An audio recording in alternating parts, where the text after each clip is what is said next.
So, hi guys, and I will be doing the book, reading the book, The Fault in Our Stars. I got it from Barnes and Noble. Through the whole month, there's 25 chapters in it, so, I will be doing this throughout the month, and I will be reading each chapter every day. And if you have this book, this is just like a read out loud for you, and yeah, so let's get started. I'm not gonna show you, because you're gonna be reading and you're gonna need to. Or if you don't have the book and you just wanna listen, it's better with earplugs if you don't have the book. But if you want the book, you can go to Barnes and Noble. They're like $18 or less. I don't know. That's what it says. $17.99 in the USA and $19.99 in Canada, which we're in the USA, so it'd be $18, not $20. Oh, wait, $2 more about. Okay. Chapter 1. Late in the winter of my 17th year, my mother decided I was depressed. Presumably because I rarely left the house, spent quite a lot of time in bed, read the same book over and over, ate infrequently, and devoted quite a bit of my unbounded free time thinking about death. Whenever you read a cancer booklet or website or whatever, they always list depression among the side effects of cancer. But in fact, depression is not a side effect of cancer. Depression is a side effect of dying. Cancer is also a side effect of dying. Almost everything is really. But my mom believed I required treatment, so she took me to see my regular Dr. Jim, who agreed that I was variably swimming in paralyzing on totally clinical depression, and therefore my meds should be adjusted, and also I should attend a weekly support group. This support group featured a rotating cast of characters in various states of tumor-driven unwellness. Why did the cast rotate? A side effect of dying. The support group, of course, was the depression of HELL. It meant every Wednesday in the basement of the stone wall Episcopal church, shaped like a cross, we all sat in a circle right in the middle of the cross, where the two boards would have met, where the heart of Jesus would have been.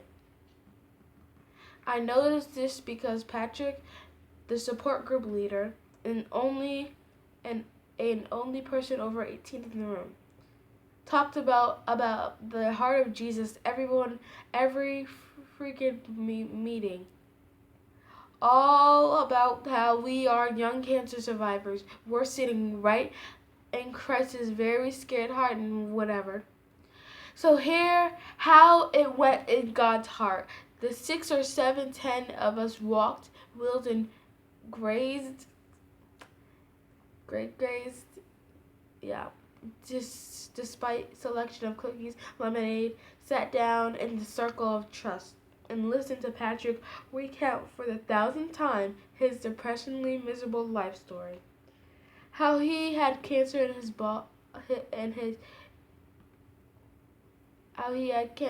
head, and then thought he was going to die, but he didn't die, and now he is a fully grown adult in a church basement in 13th nicest city in America, divorced, addicted to video games, mostly friendless, aching out of messenger living by exploiting his fantastic past, slowly working his way toward a master's degree that will improve his cancer. Prospects waiting as we do for the sword of Damocles to give him the relief that he escaped lo those many years ago when cancer took both of his head, but spared what only the most generous soul would call his life. And you too might be so lucky. And then we introduced ourselves. Name, age, diagnosis, and how we were doing today. I'm Hazel, I said when they got to me. 16, thyroid organally, but with an impressive and long settled satellite colony in my lungs. And I'm doing okay.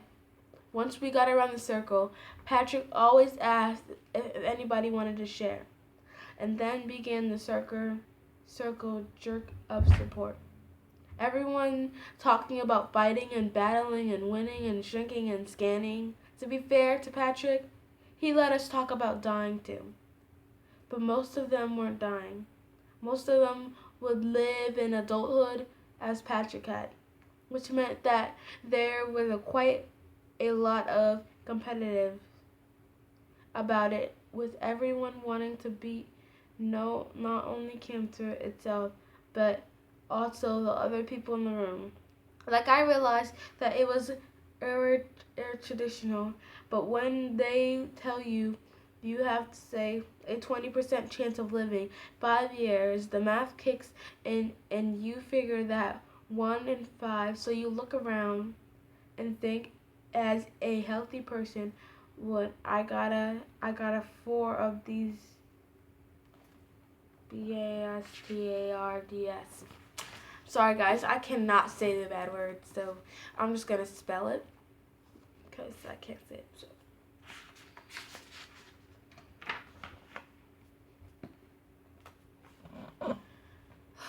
The only redeeming fact, FASET, of support group was a kid named Isaac, a long-faced, skinny guy with straight blonde hair swept over one eye.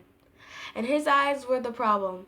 He had some fantastically improbable eye cancer.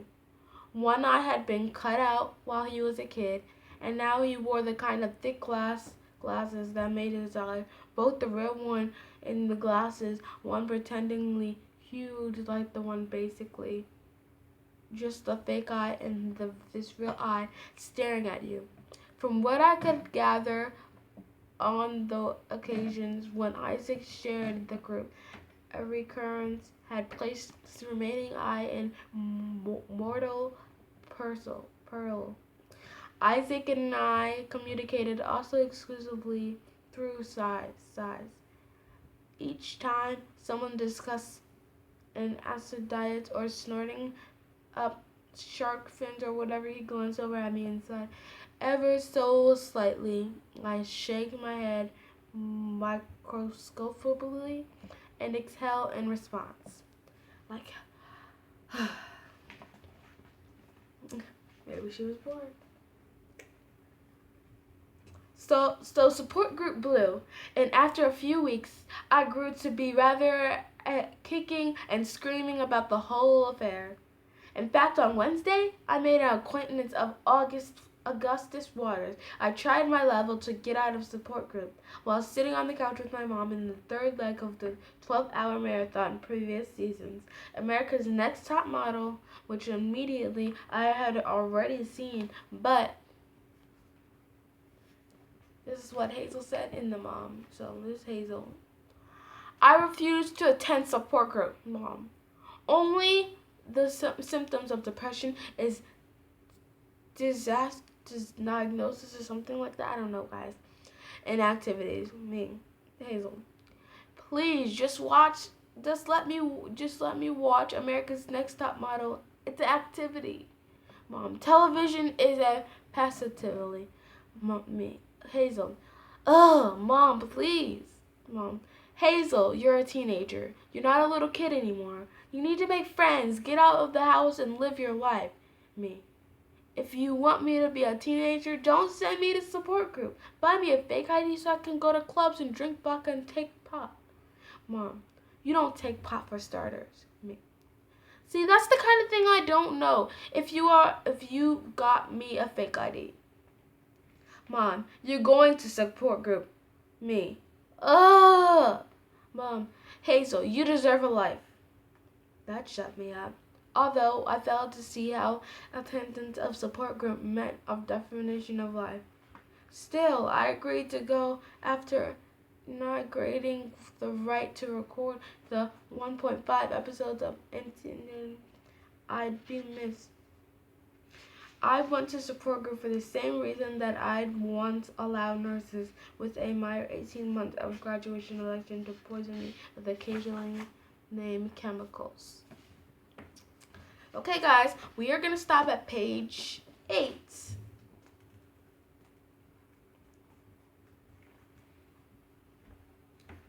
And I know we didn't get through chapter 1. It's kind of long.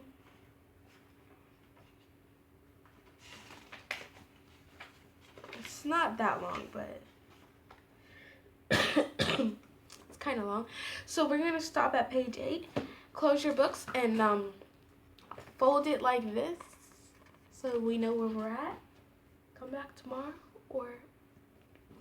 or subscribe and press that little bell ringing, and you can come back later because I might do another one after my lunch. It's just when you're reading a book to somebody, you get a little bit tired. So okay, well, I hope you enjoyed the 7 or 8 pages I read. 8 pages I read, and I hope you come back later or tomorrow to see. I'm probably gonna do another one later. Okay, I can't wait. I love reading, so I love reading to you guys, and I hope you guys enjoy.